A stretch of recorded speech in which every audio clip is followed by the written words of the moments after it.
नमस्कार दोस्तों, आप सभी का स्वागत है हमारे YouTube channel government job UP में। और मैं आपके सामने लाई हूँ आज की कुछ महत्वपूर्ण खबरें इस प्रकार हैं। देखिए, फटाफट जानते हैं। बोर्ड परीक्षाओं पर 1 जून से पहले निर्णय। कोरोना से मई में 85,000 की जान गई। 5G सेवाओं के आने पर होंगी बम्पर भर्तियां। यूपी SSSC की भर्तियों के लिए सीएम को पत्र। शिक्षा मंत्री का भाई गरीब कोटे से बना शिक्षक। दोस्तों, ये कुछ खास खबरें हैं। इसके आगे के विस्तार की तरफ जाने से पहले ही चाहूँगी आपको कुछ बताऊं कि हमारी जो वीडियो है, अगर बड़ी है और आप चाह रहे हैं कि कोई पर्टिकुलर न्यूज़ है जिसके बारे में आप पहले जानना चाहते हैं या सुनना चाह रहे हैं, इसके लिए आप हमारे डिस्क्रिप्शन बॉक्स में जाइए। वहाँ आपको टाइम स्टैम्प मिलेगा और उससे रिलेटेड न्यूज़ जितनी भी जगह पर है, यानी कि उसका जो टाइम है, किस टाइम पर वो न्यूज़ है, आप उसको क्लिक करिए और डायरेक्ट उस न्यूज़ पर पहुँचिए। ठीक है दोस्तों, चैनल को सब्सक्राइब करें। वीडियो पसंद आ रही हैं तो प्लीज़ लाइक करते रहें और बेल आइकन बटन दबाएं, जिससे डेली की अपडेट आप तक पहुंचती रहे। बात करते हैं बोर्ड एग्ज़ाम की तरफ, जो कि 1 जून से पहले निर्णय आ जाएगा। इससे पहले था कि 1 जून तक निर्णय जो है लिया जाएगा। नई दिल्ली से है। कोरोना की खतरनाक लहर के कारण अब तक टलती आ रही केंद्रीय माध्यमिक शिक्षा परीक्षाएं शिक्षा बोर्ड की 12वीं की परीक्षा कराने पर दिल्ली को छोड़कर लगभग सभी राज्यों ने सहमति जताई है। रक्षा मंत्री राजनाथ सिंह की अध्यक्षता में रविवार को राज्यों के शिक्षा मंत्रियों को 4 घंटे की बैठक चली, जिसमें केंद्र राज्यों को परीक्षा को 2 प्रस्ताव दिए। अधिकतर राज्यों ने दूसरे प्रस्ताव पर सहमति जताई। इस प्रस्ताव में सभी विषयों को परीक्षा उनके अपने ही स्कूल में कराने, परीक्षा केंद्रों की संख्या बढ़ाने, परीक्षा का समय 90 मिनट करने और पूरी प्रक्रिया 45 दिन में पूरी करने के सुझाव हैं। केंद्रीय शिक्षा मंत्री रमेश पोखरियाल निशंक ने बताया, बैठक में राज्यों के सकारात्मक रवैये के बाद 25 मई तक दोबारा विस्तार से सुझाव मांगे जाएंगे। 1 जून से पहले फैसला हो जाएगा। रक्षा मंत्री के अलावा वर्चुअल बैठक में केंद्रीय शिक्षा मंत्री, महिला एवं बाल विकास मंत्री श्रीमती स्मृति ईरानी और सूचना एवं प्रसारण मंत्री प्रकाश जावड़ेकर भी शामिल हुए। बैठक में सरकार ने तर्क दिया, चूंकि 12वीं परीक्षा अखिल भारतीय स्तर की होती है और इसके जरिए उच्च एवं तकनीकी शैक्षिक दोस्तों ये समझ में नहीं आ रहा है, शैक्षिक संस्थानों में दाखिले होते हैं। ऐसे में विद्यार्थी को समुचित मूल्यांकन जरूरी है। हालांकि परीक्षा कराने में विद्यार्थियों की सुरक्षा को सर्वोच्च प्राथमिकता देने की सरकार भी प्रतिबद्ध है। तो प्रस्ताव हैं जिस पर नहीं सहमति बनी है। मुख्य विषयों की परीक्षा तय केंद्रों पर कराई जाए। मुख्य विषयों में आने वाले अंक हैं उनको आधार बनाकर अन्य विषयों के अंक दिए जाएं। प्री एग्जाम के लिए 1 महीना, परीक्षा से रिजल्ट जारी करने में 2 महीने और यदि किसी छात्र की कंपार्टमेंट आती है उसके लिए 45 दिन का समय चाहिए। इस पूरी प्रक्रिया में 3 महीने का समय लगेगा। दूसरा प्रस्ताव, सभी विषयों की परीक्षा हो, वैकल्पिक प्रश्न हो, परीक्षा केंद्रों की संख्या बढ़ाई जाए, परीक्षा समय 90 मिनट का हो। इस पेपर में वैकल्पिक और छोटे प्रश्न ही पूछे जाएं। इसमें परीक्षा के लिए 45 दिनों का समय की ज़रूरत है। मुख्य जो विषयों के पेपर हैं उसकी परीक्षा उनके ही स्कूल परीक्षा केंद्र में बनाकर आयोजित की जाए। तो दोस्तों, ये 2 प्रस्ताव हैं। इस पर जो भी फैसला होगा वो अब 1 जून से पहले ही आ जाएगा। तो आप वेट करते रहें, जो भी आएगा फैसला हम आप तक ज़रूर पहुंचाएंगे। बढ़ते हैं आगे की खबर की तरफ। जी हाँ दोस्तों, कोरोना महामारी जो हमारे बीच अभी भी अपना पैर पसार रही है, इसने अब तक जो जितनी जान ली है उसके बारे में जानकारी है। देश में कोरोना ने अब तक 3 लाख से ज़्यादा लोगों की जान ले ली है। राज्यों से मिली जानकारी के बाद केंद्र के कोविड वॉर रूम में यह रिपोर्ट तैयार की गई। देश में संक्रमण से पहली मौत 10 मार्च 2020 को कर्नाटक के कलबुर्गी में हुई थी। इसके बाद हर दिन मौत के मामले बढ़ते गए, लेकिन पहली लहर से ज़्यादा जानलेवा असर इसी साल फरवरी के बाद दिखाई दिया था।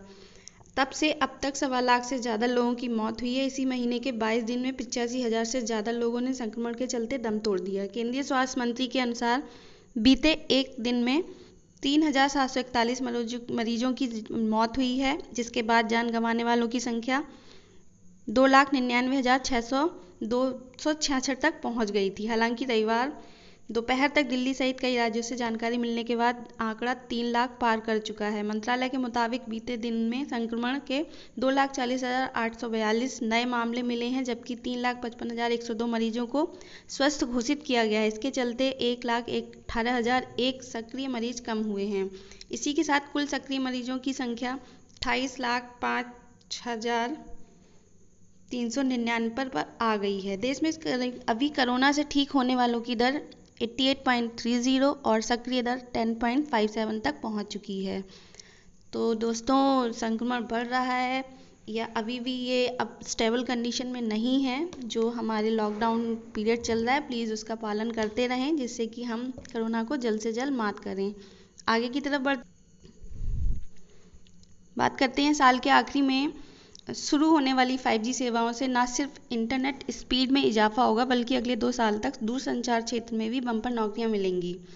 ऑनलाइन बम्पर नौकरियां जो मिलेंगी, उसके लिए हम इस बारे में भी मैं एक बात बताना चाहूँगी। अभी जो कोरोना चल रहा था, इस ड्यूरेशन में 5G का जो टेस्टिंग चल रही थी, उसको लेकर भी बहुत सारे भ्रांतियाँ फैल रही थी लोगों में कि इसकी वजह से भी ये बीमारी बढ़ रही है, या फिर जो जनसंख्या हमारी कोरोना से मर रही थी, उसमें भी यही एक बात आई थी कि 5G की जो टेस्टिंग है वो कहीं ना कहीं इस पर असर दिखा रही है। उसके लिए भी एक प्रेस नोट जारी हुआ था कि जो भी ये भ्रामक बातें फैला रहा है उस पर एक्शन लिया जाएगा। तो बात करते हैं, अगले 2 साल तक दूरसंचार क्षेत्र में बम्पर नौकरियां भी मिलेंगी। ऑनलाइन जॉब पोर्टल टीमलीज ने अनुमान लगाया कि 2 वर्षों में दूरसंचार कंपनियों में कर्मचारियों की संख्या 18% बढ़ेगी। इनमें से अधिकतर जॉब अनुबंध पर रहेंगे, लेकिन महामारी से जूझ रहे रोजगार के मोर्चे पर बड़ी राहत मिलेगी। टीम लीड सर्विसेज में टेलीकॉम आईटी सेवाओं के बिजनेस हेड देवल सिंह ने बताया कि कोरोना संक्रमण की दूसरी लहर के बावजूद दूरसंचार सेवाओं का विस्तार जारी है। 5G से अर्थव्यवस्था के साथ रोजगार को भी सहारा मिलेगा। 2 साल में तकनीकी पेशेवर, सिविल इंजीनियर, इंस्टॉलेशन इंजीनियर और प्रोजेक्ट मैनेजर की मांग ज़्यादा रहेगी। आगे बढ़ते हैं दोस्तों, जैसा कि बताया था, बहुत सारे एग्ज़ाम्स हैं जो अब पोस्टपोन करे जा चुके हैं। लंबित भर्तियों को पूरा करने के लिए सीएम को उसके लिए पत्र भेजे गए हैं। लंबित भर्तियों को पूरा करने, चयनित अभ्यर्थियों की नियुक्ति देने और पीईटी रद्द का विज्ञापन जारी करने की मांग को लेकर युवा मंच की ओर से मुख्यमंत्री को पत्र लिखा गया है। युवा मंच के संयोजक राजेश सचान एवं अध्यक्ष अनिल सिंह की ओर से लिखा गया पत्र में कहा गया है कि कृषि प्राविधिक सहायक 2018, सम्मिलित व्यायाम शिक्षक एवं क्षेत्रीय युवा कल्याण विकास अधिकारी, गन्ना पर्यवेक्षक एवं आदि भर्तियों के चयनित अभ्यर्थियों को अरसे बाद भी नियुक्ति नहीं मिल सकी है। 4.5 साल पुरानी भर्तियां अधर में हैं। कोविड का प्रकोप तो 2 साल से है, लेकिन भर्तियां इससे पहले से लंबित पड़ी हैं। उधर युवा मंच के प्रदेश कार्यकारिणी सदस्य राम बहादुर पटेल ने बताया, 26 मई से योगी रोजगार दो अभियान की शुरुआत की जा रही है। दोस्तों, ये काफ़ी दुखद बात है कि जो भर्तियां पहले से अटकी हुई हैं उनको अभी तक आगे नहीं बढ़ाया जा रहा है। नई जो निकली थी उन पर भी एक अभी स्टॉप लग गया है।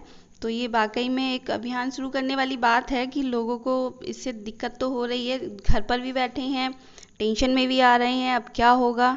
साथ साथ एक इससे पहले भी एक आवेदन जो हुए थे उनमें भी था कि ओवर एज हो रही है और इस संबंध में बहुत सारे लोग परेशान हैं कि क्या कैसे होगा।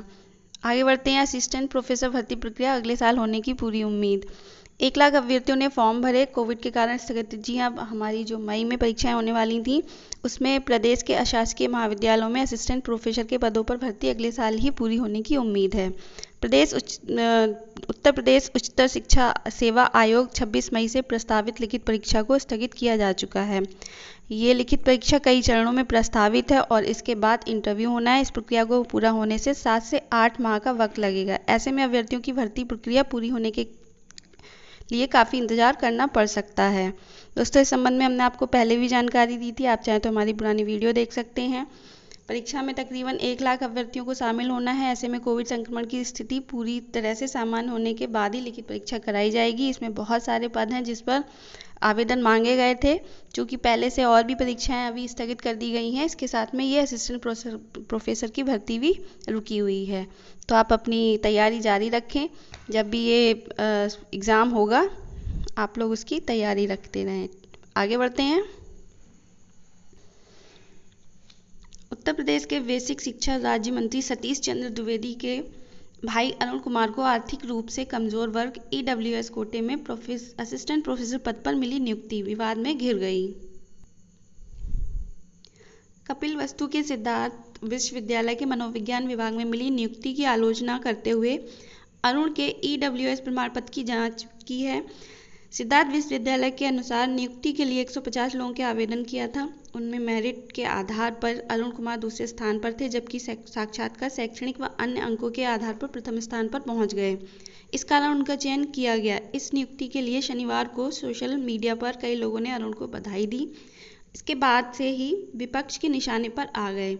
आप सांसद संजय सिंह, पूर्व IPS अमिताभ ठाकुर व उनकी पत्नी RTI कार्यकर्ता डॉक्टर नूतन ठाकुर समेत प्रदेश के कई विपक्षी नेताओं ने उनकी नियुक्ति पर सवाल खड़े कर दिए। नूतन ठाकुर ने राज्यपाल समेत अन्य को भेजे शिकायती पत्र में आरोप लगाया है कि डॉक्टर अरुण कुमार मिश्रा के शिक्षा मंत्री के भाई होने के साथ ही राजस्थान की वनस्थली विद्यापीठ के मनोविज्ञान विभाग में असिस्टेंट प्रोफेसर थे। ऐसे में उन्हें EWS प्रमाण पत्र मिलना प्रथम दृष्टया जांच का विषय है। उधर कुलपति प्रोफेसर सुरेंद्र दुबे के अनुसार EWS प्रमाण पत्र आधार पर नियुक्ति हुई है। प्रमाण पत्र फर्जी होगा तो नियुक्ति निरस्त हो जाएगी। आगे की जानकारी देखते हैं। राज्य कर्मचारी संयुक्त परिषद ने मुख्यमंत्री योगी आदित्यनाथ को कोरोना संक्रमण से मृत 518 कार्मिकों की पहली सूची भेजी है। परिषद के अध्यक्ष हरिकिशोर तिवारी ने सूची के साथ एक पत्र भेजकर कोरोना से मृतक कर्मचारियों की संख्या 1000 से ज़्यादा होने की जानकारी दी। उन्होंने CM से बिना भेदभाव के पंचायत चुनाव ड्यूटी के दौरान व ड्यूटी से लौटने के बाद मृत कोरोना कार्मिकों के परिवार को 1 करोड़ रुपए का मुआवजा देने की तत्काल मांग की। परिषद के अध्यक्ष एवं महामंत्री शिव शरण सिंह यादव की तरफ से भेजी गई सूची व पत्र में कहा गया कि परिषद ने कोरोना की स्थिति को देखते हुए राज्य सरकार और राज्य निर्वाचन आयोग से पहले ही पंचायत चुनाव टालने का आग्रह किया था। मतगणना के दौरान संक्रमण तेज होने पर मामले को कोर्ट तक लेकर जाना पड़ा, लेकिन सरकार नहीं मानी। इससे पंचायत चुनाव ड्यूटी करने वाले बड़े संख्या में कार्मिकों की मौत हो गई। मीडिया प्रभारी मनोज श्रीवास्तव ने बताया, परिषद से 100 से अधिक संवर्ग से कर्मचारी जुड़े हुए हैं। परिषद की जो मांगे हैं, मृतक कर्मचारियों को कोरोना योद्धा घोषित किया जाए, 1 करोड़ मुआवजा दिया जाए, मृतक आश्रितों के योग्यता अनुसार नियुक्ति, संक्रमित कार्मिकों के इलाज की प्रतिपूर्ति, रेड क्रॉस सोसाइटी परिवारीजनों का टीकाकरण और कोविड नियंत्रण में ड्यूटी कर रहे सभी कार्मिकों व उनके परिवारीजनों के लिए दोनों चरण के टीके के लिए विशेष अभियान चलाया जाए। दोस्तों, ये थी आज की विस्तार पूर्वक जानकारियाँ। आगे जो भी अपडेट्स होंगी हम आप तक लाते रहेंगे। आपसे निवेदन है वीडियोस को पसंद करें। और हाँ, चूँकि वीडियो लंबी होती हैं तो मैंने आपको पहले अभी बताया कि एक टाइम स्टैम्प दिया हुआ है, डिस्क्रिप्शन बॉक्स में जाइए और जो भी न्यूज़ आपको पहले देखनी है कृपया उस टाइम स्टैम्प पे जाके क्लिक करिए। आपको डायरेक्टली वो न्यूज़ देखने को मिल जाएगी और आप उसको पहले देख सकते हैं। आप अपना फीडबैक, जो भी आपको अच्छा लग रहा है, नहीं भी लग रहा है तो प्लीज़ हमें बताते रहिए। फीडबैक हमारे लिए बहुत ही महत्वपूर्ण है। आज के लिए इतना ही। आपका दिन शुभ हो। धन्यवाद।